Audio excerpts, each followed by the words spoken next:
Good evening. Welcome to Left, Right and Centre. I'm Vishnu Shom. On the program tonight, Aryan Khan and two others are out on bail in the drugs case. By the time he's released, which is likely to be day after tomorrow, it'll be nearly 1 month that Aryan Khan has been in jail. Now, his legal team are relieved, but no one is more relieved than Shah Rukh Khan himself. On the show tonight, and I assure you this is the best panel on this topic. We bring you interviews and debates with some of India's finest lawyers, some directly linked to this case. Mukul Rohatgi, who argued in court today, Ryan Karanjawala, Niharika Karanjawala Mishra, both of whom who are part of Aryan Khan's defense team, Pinky Anand, Ujjwal Nikam, and later we'll be joined by Shobha De as well. But joining us now, the man very much at the center of the legal defense of Aryan Khan, Mukul Rohatgi.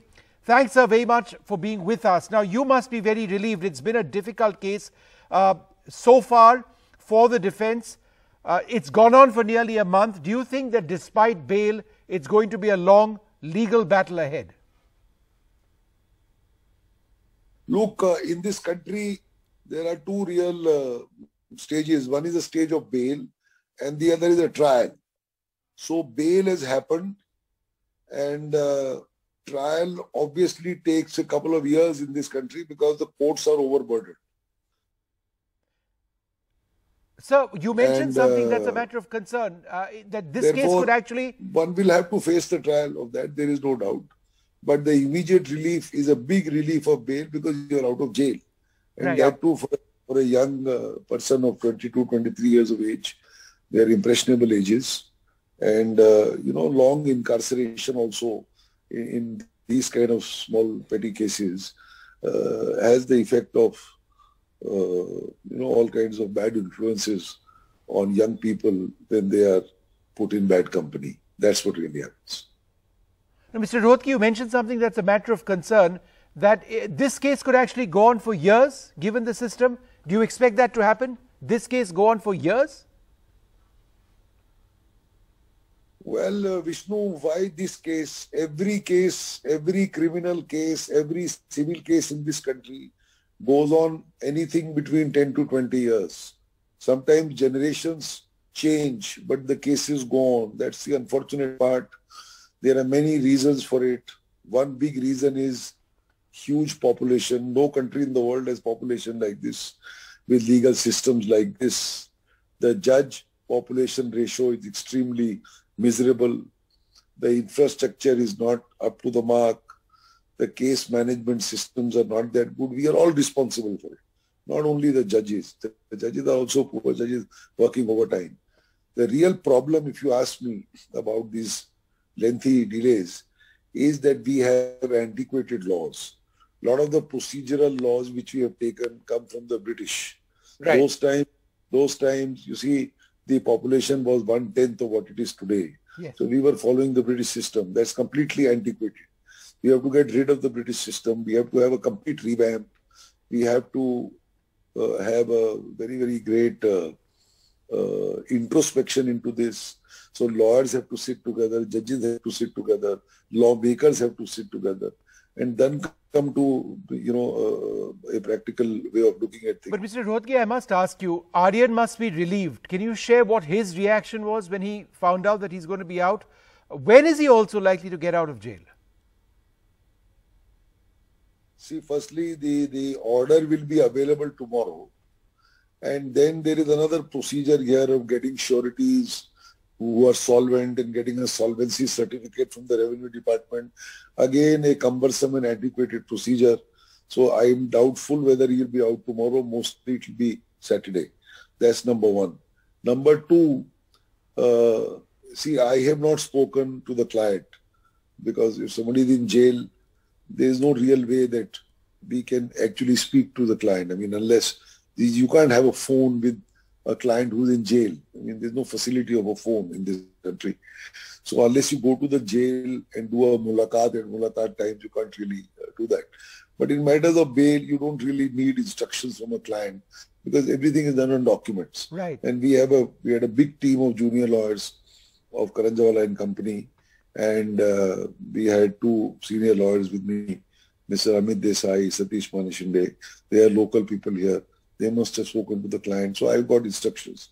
And I got instructions from Mr. Shah Rukh Khan also, who was in constant touch with me, and who was obviously, the parents were very worried, and they gave me those instructions. Now, I'm sure everybody will be happy because if somebody is out of jail, I mean, it's obviously a moment of happiness. How traumatic was it for Shah Rukh Khan and Gauri Khan? It's not been smooth at all in the court. Could you tell us about their reactions? No, see, nothing is smooth, and unfortunately, they had lost in the lower court. So it came to the High Court, and as you said, 1 month has gone by, and the parents were very, very worried, and that is why they were taking a very great interest in the case. Shah Rukh Khan had given up all his professional activities, and he was very much available at all times. He was, in fact, making notes to help his legal team of what he remembered about those chats and about this and about that. And I'm sure he's today a relieved father, and his mother is a relieved mother. Mr. Rohatgi, the entire argument of the prosecution in this particular case has revolved around the conspiracy angle. And the argument that while your client may not have had drugs or may not have consumed drugs, that he was by association still potentially guilty in the conspiracy angle, since others did have drugs on them. Do you believe this conspiracy angle is something which you're going to have to fight in the future, and that's going to be difficult? Look, Vishnu, in layman terms, conspiracy is a meeting of minds. So you have 3, 4, 5, 10 people who have a meeting of minds to do a particular illegal act. Could be a robbery, could be murder, could be carrying drugs with the idea of consuming it together. Like 10 guys go to a party. So it is possible that I may not carry drugs, but I have conspired with 10 others that others can carry drugs. I'll be a part of it. I know that they are carrying it, and we are going with the common motive of going to consume drugs. That is called a conspiracy. So, but there has to be some material in a conspiracy to show that there is a meeting of minds. Sure. Suppose there was a WhatsApp chat between a group of 10 people, or there were telephone calls at all times between 10 people, and they were all traveling together. Those things point to a controversy. In this case, there's nothing. This boy was carrying nothing. The search showed nothing. He was going with a friend called Arbaz. It is alleged, mind you, and which was disputed by Arbaz. It is alleged that he had 6 grams of charas in his shoes. Now, firstly, it is our case that Arbaz did, Aryan Khan did not know of it, assuming against ourselves that he knew about it. So it's a conspiracy between him and Arbaz to carry it in Arbaz's pocket or shoe, and both will consume. At best, it will be that. Now, even if it is that, the maximum sentence, you see, entitles you to bail forthwith. It's a sentence of 1 year or fine or both. So any sentence which is punishable only with fine, actually speaking, there's no question of keeping somebody in jail. So the conspiracy which they were alleging was that 8 or 10 other different people from Odisha, from Delhi, from wherever, who were passengers on the ship and who were also raided at the same time. They had different drugs. So they are adding up all the drugs and saying, now, Aryan, you didn't have it, but he had 6 grams, somebody had 5 grams, somebody had 20 grams, somebody had LSD, somebody had cocaine. So let me add up all, then it becomes a conspiracy. Mr. It was too far-fetched. Now, in this particular case, you have argued saying that your interest is only about your client, right? You're not really worried about what else is happening. But I really must ask you about this, because there is so much which is happening around your immediate case. At a larger level, a witness in this case, this mysterious detective called Gosavi, was in proximity of your client in the NCB office, apparently getting a statement from him on the phone or getting him through a phone conversation. He put out a selfie of himself with Aryan Khan even earlier. So he was in proximity, he had access to your client. Then there were reports of, not reports, it's confirmed that somebody close to the BJP was also a witness in this case. He was actually handling one of the people as they went into the NCB office earlier on. Is this not all bizarre? No, see, it looks bizarre, but as far as I am concerned and my instructions were concerned, there is no political input or political pressure on this case as far as my bail, our bail petition was concerned.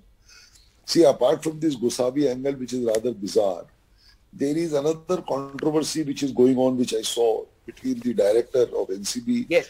and a political personality. Now it is clear that they have, you know, some angle amongst themselves, because the political personality is relative was in jail, and he is accusing Mr. Wankhede. Wankhede is accusing him.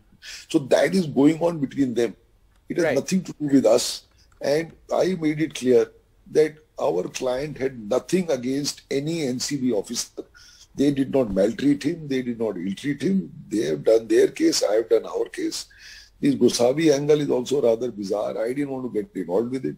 If somebody had run away, somebody is giving a statement and all that, it unnecessarily makes my case murky. I had a great case to argue, so I told the judge, I am not blaming nobody. Please, you keep all this issue out of it. I want to go back, right. I just want to go back, sir, to what you were telling me a little while earlier on. You've met Shah Rukh Khan. You know, at the end of this, the bail has been granted. What was his reaction? Could you tell us about, you know, I mean, how tough it was for Gauri Khan or Shah Rukh Khan in the last few days? Obviously, I met the father, not the mother. The father had tears of joy in his eyes. He has been a very worried father the last 3-4 days that I was here. I'm not even sure whether he had proper meals. He was only having coffee after coffee. And he was very, very worried. And I could see a big sense of relief on the father's face last when I met him. And that's it now. Now, you mentioned that he was actually involved quite actively trying to assist you. How did he do that? See, obviously he's not a lawyer, but he is a person, I think, with a very strong common sense and perception.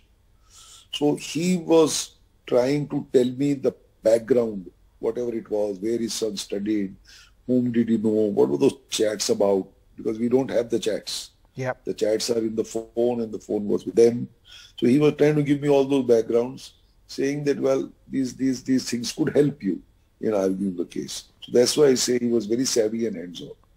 All right. All right, Mr. Rohtkey, it's been a difficult time for you, and certainly for those who are out on bail now for the last 1 month almost. It's going to be Saturday before Aryan Khan and the others do eventually get out. The order will be passed sometime tomorrow. Well, joining us now, another one of India's finest and most senior lawyers, Ujjwal Nikam, joins us as well. Thanks, sir, very much for being with us. I'm just trying to understand the entire conspiracy argument, Mr. Nikam. If there is no possession on a person, if there is no proof of immediate consumption, then on what basis can lawyers argue that there is a conspiracy?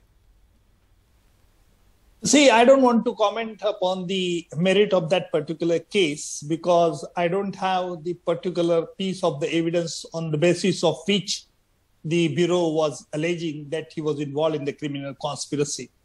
See, normally it is very seldom to have the direct evidence on criminal conspiracy. Criminal conspiracy can be proved from the circumstances, that is the inferences, but not only conjectures, but inferences must be from such facts wherefrom you can draw irresistible inference. And that is you see, for establishing criminal conspiracy, you must have a circumstantial evidence or direct evidence. Direct evidence is very seldom to have direct evidence on criminal conspiracy. But normally, working as a public prosecutor in a number of cases, my experience is that it is very difficult task to establish criminal conspiracy. Number one. Number two, for establishing criminal conspiracy, you must have such facts to be brought on the record during the course of the investigation, wherefrom you can draw such an inference that is an irresistible inference. Now, I don't know whether in the particular case, whether the Bureau was having such facts. What I learned from the media, that the Bureau was heavily relying upon the WhatsApp chat. I must say here that I have conducted the case of the trial of Pramod Mahajan murder case. And in that trial, Praveen Mahajan had given threatening SMS to his brother, Pramod Mahajan, some days back before the murder of Pramod Mahajan. And on that piece of evidence, my contention in the court was that the murder had not occurred on the spur of moment, but Praveen had a plan to commit the murder. It was a premeditated murder. Right. The expert who was examined on behalf of Praveen Mahajan, he established in the court of law that any message can be fabricated, means he had sent a message from his mobile phone to the Pramod Mahajan's mobile instrument, and that was reflected as if it was sent from Praveen Mahajan. So in the particular set of case, that's a WhatsApp message, except barring that, I don't think that there was any other evidence. And according to me, though WhatsApp chat is a prima facie evidence, there must be strong corroborative contemporary evidence. So you're but saying I don't know whether WhatsApp, the Bureau... I'm just, this keeps coming up, Mr. Nikam. Let me ask you as an expert.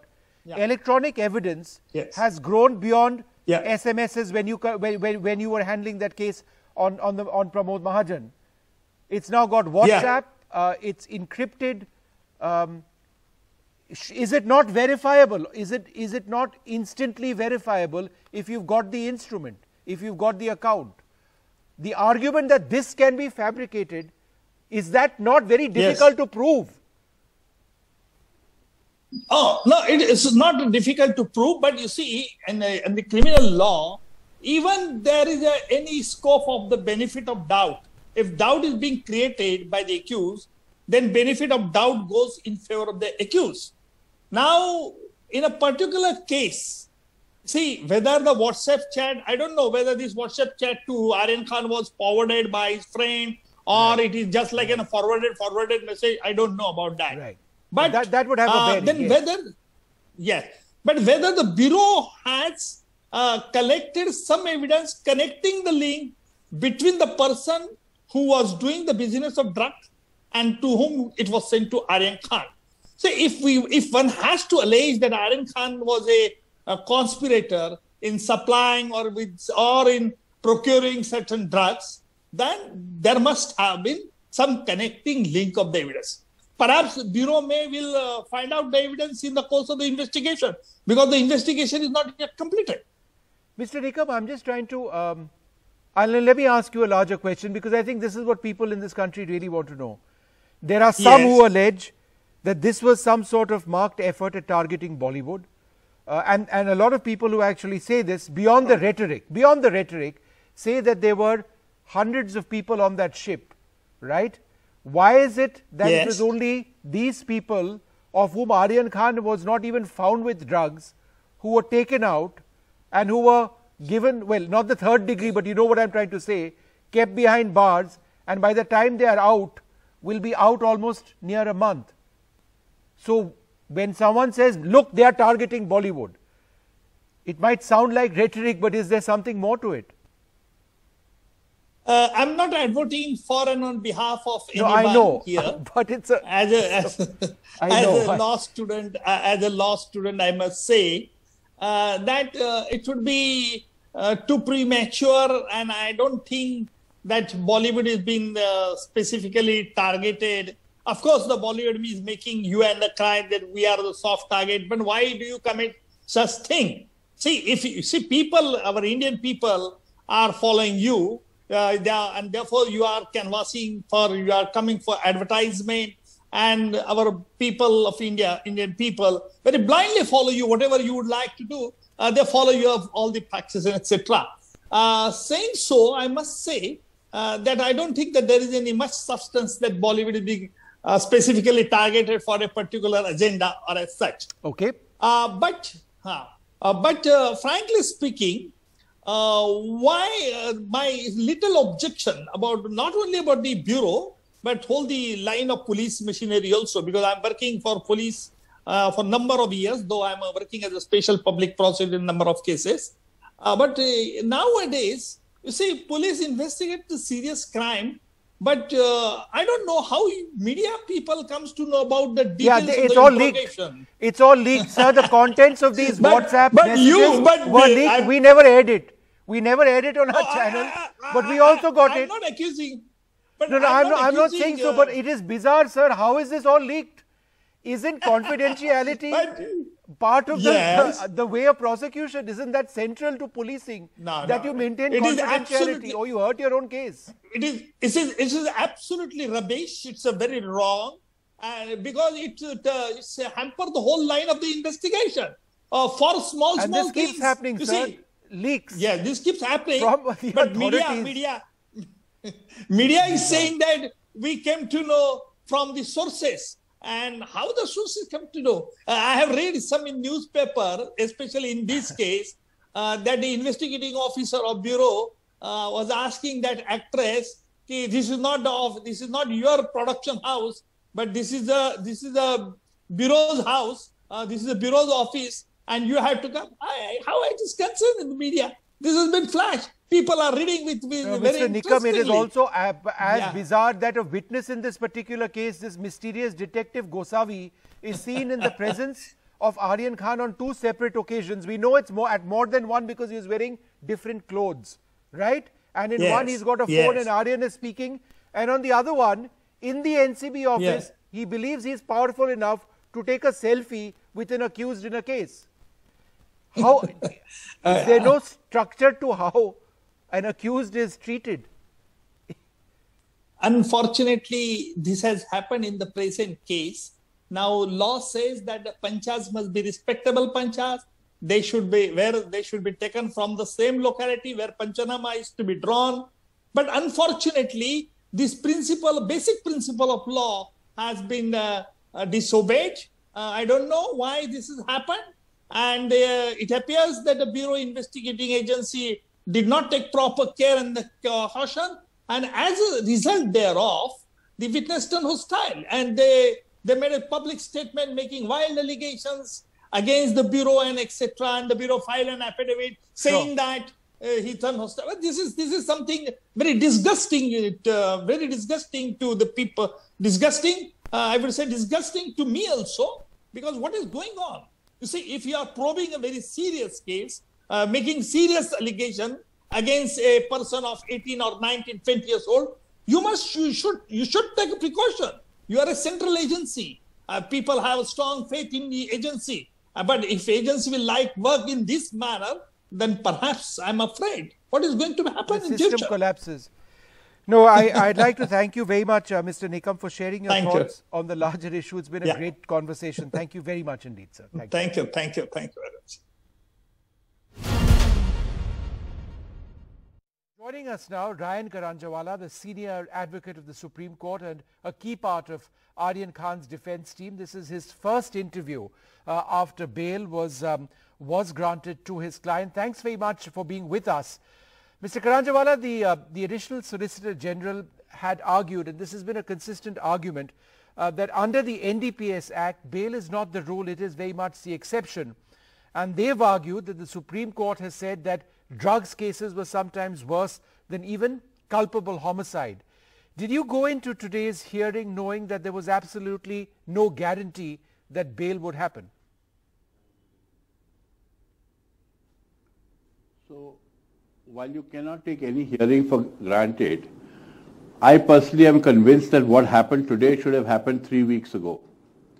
Because from the beginning, our counsel Mukul Rohtgi has pointed out when he argued, and so did the earlier counsels Amit Desai and Satish Manishinde when they argued at different points of time in the trial, that this is a case where there is no evidence whatsoever against Aryan Khan. No possession of any drugs, no medical evidence to show that he consumed anything.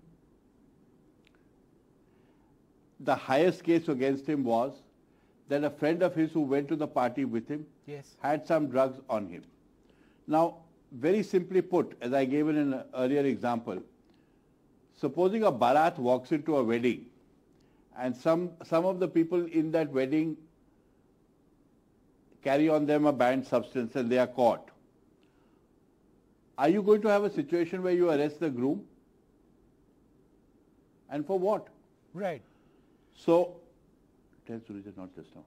So, it's very clear that this was never a case where he should have been arrested. Right. So now, key to the argument, Mr. Karanjawala, of the ASG, the Additional Solicitor General, was the conspiracy angle. That even if you are not found in possession, you are part of the conspiracy, since you will be liable for the same punishment as someone found with a commercial quantity of contraband. From a legal standpoint, where does that stand? The answer is, where is the evidence of a conspiracy? Where is the evidence of a conspiracy? Simply put, look at it like this. There is nothing to show that there was a pre-meeting of minds to do an illegal act. There is no concert.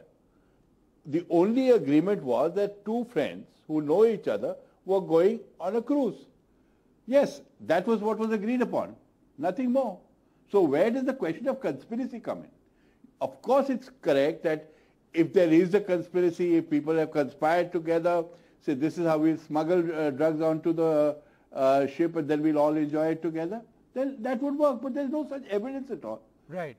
Now, again, I gave you the exact example. Go ahead, sir. So I gave you the exact example of the wedding Bharati. Right. Right. Now, has there been a confession by your client that he had been procuring drugs? Because this is another argument that the ASG had made. So as far as I understand, that was retracted immediately. But apart from that, that still has nothing to do with this incident. That's it. But at the moment you are charged with an incident, prove the incident, you can't. Right. Now, the importance of WhatsApp chats in this, in the proceedings in court today, these WhatsApp chats were also showcased to the judge. I have not been able to understand all of them. The answer is that the Supreme Court, has always taken, for a considerable period of time taken the view that a WhatsApp chat has no evidentiary value.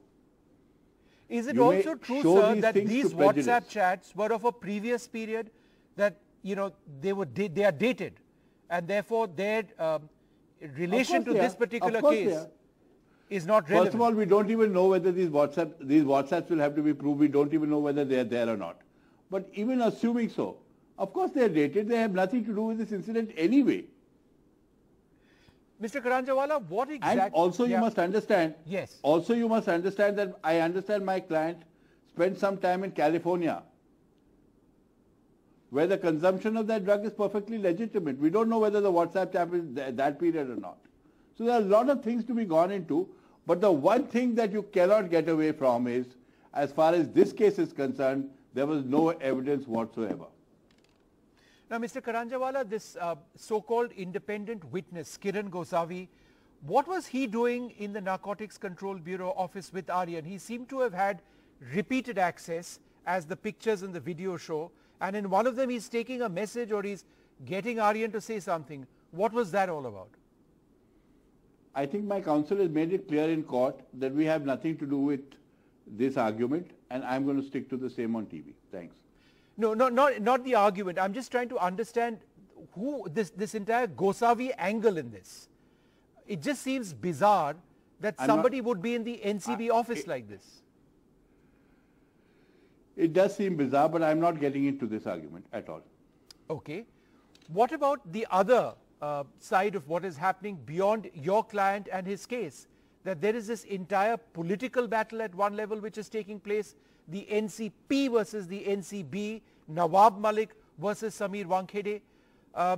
In the eyes of the law and in terms of the case itself, could this potentially have some sort of bearing in how it's conducted in court? It's not something I'm going to comment on. Okay. What about the other set of allegations which have been made? Prabhakar Sahil making all sorts of allegations about some money having been exchanged. This is also being looked at. There is a notarized statement by him. Does this become potentially important as well? Vishnu, in this interview, I'm going to stick to the arguments we raised in court and leave it at that. Okay. Is there anything, I take your point, sir. Is there anything further that you would like to add at this stage? Aryan must be relieved that this has happened, but I'm told that there are 13 odd conditions with his bail. Is that standard? 13 odd conditions once you're granted bail in cases like this? I'm in Delhi, so I haven't had the opportunity to see the bail conditions. So at the moment, I can't comment on that. Okay. And all I can say is that I hope he comes out at the earliest, if not tonight, by tomorrow. You are optimistic of him being out definitely by tomorrow? I can't be optimistic. I'm hoping. All right. And the order will be out tomorrow itself, right? Yeah, I'm sure. Right. All right, Mr. Karanjawala, thank you very much for speaking to us, joining us in this particular case. Aryan Khan out on bail after nearly a month by the time he's actually out. That order will come out tomorrow itself. Thank you, sir, very much for being with us. Thank you. Well, joining me now, Shobha De. Thank you very much, Shobha, for joining me this evening. Now, it'll be close to a month after which Aryan Khan comes out. It's been a long, grueling case. What is your reaction to the process in this case? Well, first of all, the reaction is emotional, and I'm hugely relieved, as I'm sure are a lot of people across India and elsewhere, because the whole thing was so complex, so complicated, that for the average person following the case, it wasn't entirely possible to go into the technicalities of or the legalities. It just seemed on the face of it something quite absurd.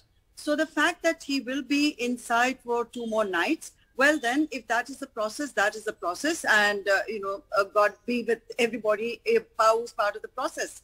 But the process itself is something that is extremely bewildering, as Mukul has clarified over and over again and very emphatically as to why he was in for 25 days to start with.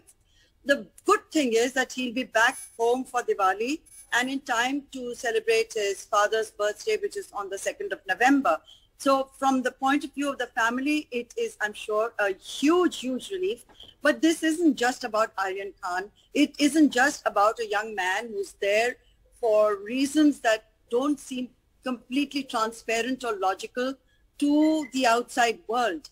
I'm sure there is a very convincing legal argument as to why they've taken this long, close to a month, to keep someone in on charges that seem at best hooked up and flimsy. Shobha, do you believe that Bollywood was being targeted? Well, in the popular imagination, it seems like a targeted campaign. I don't know whether it's so widespread that all of Bollywood is involved. All I know is all of Bollywood till this point was completely silent and quiet, and there was very little public support from Shah Rukh Khan's colleagues. And I'm very disappointed, because they should have been the first ones to stand with a colleague whose son is going through what Aryan Khan went through. But the conspiracy theory, well, going back to Riya Chakrabarti and around the same time, it was a similar kind of a theory that was doing the rounds, that the government is sending out a strong message to Bollywood to say, behave, play ball, or else. But that cannot be incontrovertibly proved. It's just conjecture, and it's extremely immature and irresponsible to charge any government or any political party with that, when it's really almost next to impossible to establish such a conspiracy in the first place. A final question, Shobha. The spectacle around the case itself, the NCP, a political party, versus the NCB, the Narcotics Control Bureau, some chap called Gosavi, a private detective, somebody close to the BJP, the private detective's bodyguard also emerges, photos and emerge from within the Narcotics Control Bureau office, WhatsApp chats are leaked to the media. Is this, this case is strange, isn't it? The whole thing sounds like a really C-grade Bollywood scripted film, and the more details that emerge, the worse they're making themselves sound. And one can pick holes with almost everything that is in the public domain at the moment, including the witness who's surfaced out of nowhere, that the man Gosavi was in the first place allowed into that area and allowed to manhandle these young fellows, and given the kind of authority and access that is certainly not by any standards acceptable or conventional, that Sameer Wankhede himself seems to be in a lot of hot water. One doesn't know what to believe. The more his wife speaks, the worse she's making it all sound. The certificates that are now being bounced around, produced, is he or isn't he? It's not about whether he is a Muslim, was a Muslim, will continue to be a Muslim. It's about falsification of certificates. That's a very serious charge if it can be proved. So the case is ugly. It's taken a horrible turn. And I hope this is actually a good moment for the drug agencies and the NCB and all the other government agencies to take a serious look at procedures. Yep. This is so arbitrary. You can't do this. I mean, Wankhede was known as a customs officer who often harassed movie stars. I mean, this is something that is there on record. So whether he has some kind of an angle against Bollywood, I don't know, and I'm not in a position to say. But certainly unorthodox means have been used, and we should be focusing on those unorthodox means and who legitimizes this. These are not, it's not a constitutional way or a legal way of going about any kind of an investigation. So whether it's Aryan Khan or anybody else, let's clean up this process first, and let's be very clear about what the rules say. Sure. You cannot do this, and that should be made apparent, and the people who have indulged in it should be made answerable. All right, Shobha, thank you very much for joining us with those views on this Aryan Khan case. He is out of jail on bail right now, along with two others. A lot of people wondering why that couldn't have happened earlier on, particularly since in his case there wasn't any drug which was found. There was no proof of him having consumed drugs at all. So then why was he so long behind bars? Lots of views and questions and comments on coup. Seema has written in asking, did the Narcotics Control Bureau make the process itself a punishment? That's a key question. Piyush asks, the Narcotics Control Bureau is answerable for following these kind of procedures and actions which fail at the end. So that's a comment over there from somebody on how this entire case has gone. We're going to take a short break. Up after that, Niharika Karanjawala, one of the key lawyers in the defense team of Aryan Khan, and Pinky Anand join us to basically talk about how this case has gone and some of the allegations which have been made. Joining us now, Niharika Karanjawala Mitra. She's a senior associate at Karanjawala and Company, part of the legal defense team of Aryan Khan. We are also joined by Pinky Anand, senior advocate and former additional Solicitor General of India. Thank you both very much for being with us. Niharika, let me come to you first. I believe there are 13 odd conditions associated or attached with this bail for Aryan Khan. Is that expected? Is there anything exceptional in that? So conditions of bail are a very normal thing. In fact, in every case you have certain conditions. They can include anything from you have to take the court's permission before traveling to check-ins with a regular police station. These are expected in every case. From what I have heard, the court has adjourned till tomorrow so that they can pronounce the conditions of the bail tomorrow. Pinky Anand, the argument made by the Additional Solicitor General was that this was a conspiracy. How exactly would this work if there was no evidence as has been argued, in the sense that he was not in possession of drugs and blood tests seem to indicate that there was no consumption either? I think, Vishnu, the entire argument that has been made by Anil, the Additional Solicitor General, is ultimately the fact that there was conscious possession and consumption. Because ultimately consumption is something that Aryan had admitted to as far as consumption of drugs is concerned. And as far as possession is concerned, conscious possession was believed based upon the recovery of the 6 grams of charas from Arbaz Khan. So the basis of the entire process was this. As far as illegal trafficking is concerned, that was based upon the nexus which was found by the prosecuting agency, the NCB, considering the WhatsApp chats and everything else, on which, of course, that several arguments are sought to be made that it is inadmissible in evidence, but the question is not of evidence as far as the court is concerned. This is the current stages of investigation, and today what was before the High Court was bail. So the entire premise has been based upon the conscious possession, the admissions of consumption, and the factum of tracing of conversations and other means to track down the illegal peddling and trafficking. Niharika, the point which has been made by the ASG is that even if you are not found in possession, you are potentially or allegedly part of a conspiracy, and you would be liable for the same punishment as someone found with a commercial quantity of contraband. That there is a linkage which exists. You may not have it in your possession immediately. What is the legal? How would you respond legally? Yes.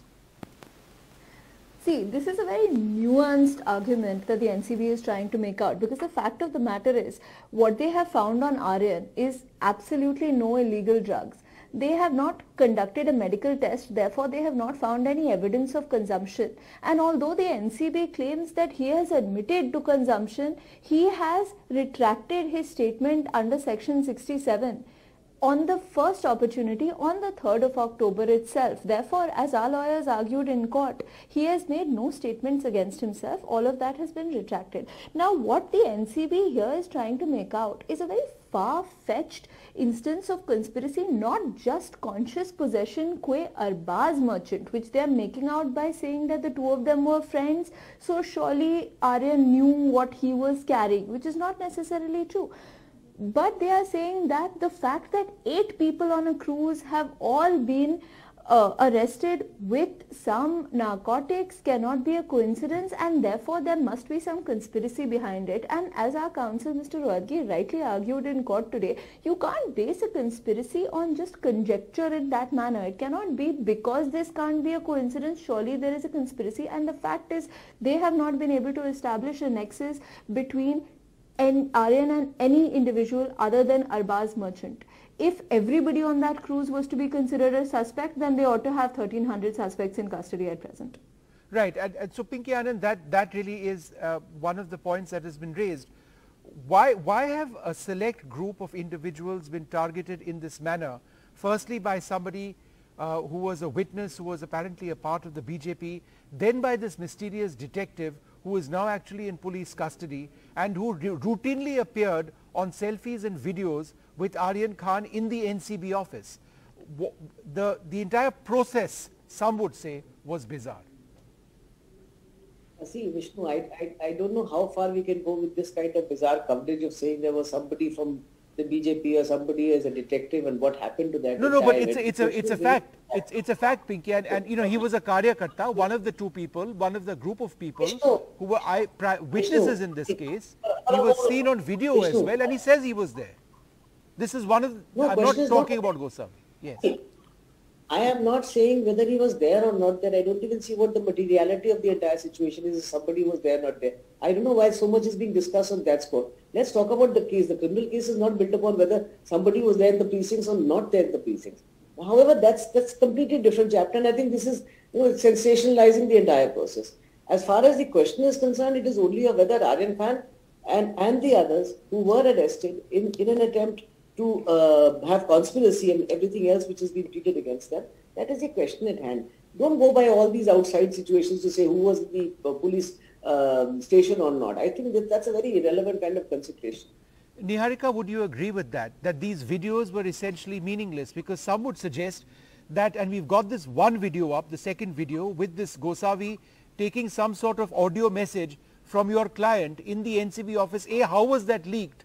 And B, how could he have so much access to your client? Vishnu, I could not agree more with what Pinky ma'am is saying. I agree that all of this speculation and this political edge to it has added a lot of murkiness in the news especially, and it makes everything seem like it's so much stranger and more bizarre than it is. But the fact of the matter is, this has absolutely nothing to do with the incident the NCB is trying to charge Aryan Khan with. And as I would say, as our lawyer said in court today, and as Pinky ma'am eloquently said right now, let us stick to what the case here is. The case here is a question of whether bail ought to have been granted, and we are happy that fortunately today the Bombay High Court agreed with us and was pleased to enlarge them on bail. Pinky Anand, in a case like this, when there is no possession, there is no proof of immediate consumption, should the norm not be, or has it not been in most cases, to actually grant bail, and that if rehabilitation or counseling or something like that has to be done, that should be done, as opposed to having somebody in jail for nearly a month by the time they are released on bail? Vishnu, I don't know if you're asking an academic question or you're actually asking something which is based on the case. However, whichever way it goes, the point remains, yes, the general rule is bail and not jail. That is the cardinal rule which one is trying to follow in most principles and should follow. But courts decide each case based on its own merits and its own facts and the law which is there as far as the issue is concerned. Please do remember one thing, good, bad or indifferent, whether you like it or you don't like it, NDPS has been made as a stringent law in this country for a purpose. Yep. And it has been upheld as a question of the fact that you can have special conditions and you will have special conditions for release of a person on bail, which is there in section 37 of the NDPS, which requires a prima facie case to be proved, and there is no reason not to let the accused be free, which is the principles which come under section 37. So, I mean, as I said, let us stick to our issue at hand. And I like Niharika's approach to say, when we are talking about the present case, we are not talking about any case and what should happen and what should happen outside in the precincts, but what happens as far as bail is concerned. And I really appreciate what she says to this extent, that let us see the trial when that comes to trial. But right now, we are only talking about bail. Should he have been released on bail or should he not have been released on bail? And ultimately, Vishnu, rather than ask me, ask the special judge or ask the High Court. No, I'm asking you for your view. You aren't the judge. I appreciate that. But Niharika, right now you do have the High Court having granted bail, and of course we'll see the reasons to follow tomorrow. So we'll see what the High Court has to say on that. But there were some serious questions that had been raised. So the question of denial of bail or saying it is not the rule or what is the rule is bail. There's no question on that. And even reformative approach, you can keep touting it to say, of course, we are all there for reformatory approach. But at which stage, at what point? I mean, these are the considerations. And reformation, by the way, not only qua bail, it is also qua the punishment. Ultimately, courts will go into these issues and should go into these questions. So there's no discussion really on that point. Niharika, the NDPS Act itself, the argument made by the ASG today was that bail is not the rule in a case like this. It is the exception. And the Supreme Court in the past, and there was a reference made by the ASG to what the Supreme Court has decided on this in the past, where they've apparently stated that these were crimes worse in some instances than even culpable homicide. So therefore, in a case like this where drugs are involved, is it actually always accurate to say that, look, bail should naturally follow and not a bail should necessarily follow, as opposed to somebody being in judicial or police custody? Vishnu, I appreciate what the learned ASG said in court today. However, cases under NDPS are not all on the same facts and circumstances. When the Supreme Court says that the drug menace is today a more heinous problem than culpable homicide, what they mean is the problem of drugs as a whole, and the specification is with regards to serious cases like those of trafficking and things like that. It's not necessarily with regards to one individual whose friend has a small amount allegedly of narcotics on him. Therefore, you can't say that every case under NDPS is one and the same, right? For example, if I am in a large group of people, if I go to a school reunion and somebody there has a small quantity of something, can the NCB arrest me and make out a case against me saying, hey, look, she's known these people since she was in nursery, she went to school with them all of these years, which is essentially what they're saying about Aryan Khan. Does it make me culpable? It goes against all procedures of vicarious liability. They have to prove that he was aware of it. They have to prove something. It can't just be conjecture. All right, we'll leave it at that. I'd like to thank you very much for joining us. Aryan Khan and 2 others have been granted bail in this case. By the time they're out, that should be sometime tomorrow, possibly even day after. It will be almost a month, but larger issues being raised over here. Remember, this is just the bail stage. This will get played out in court at so many levels for perhaps a long period of time. I'd like to thank you both very much for being with us.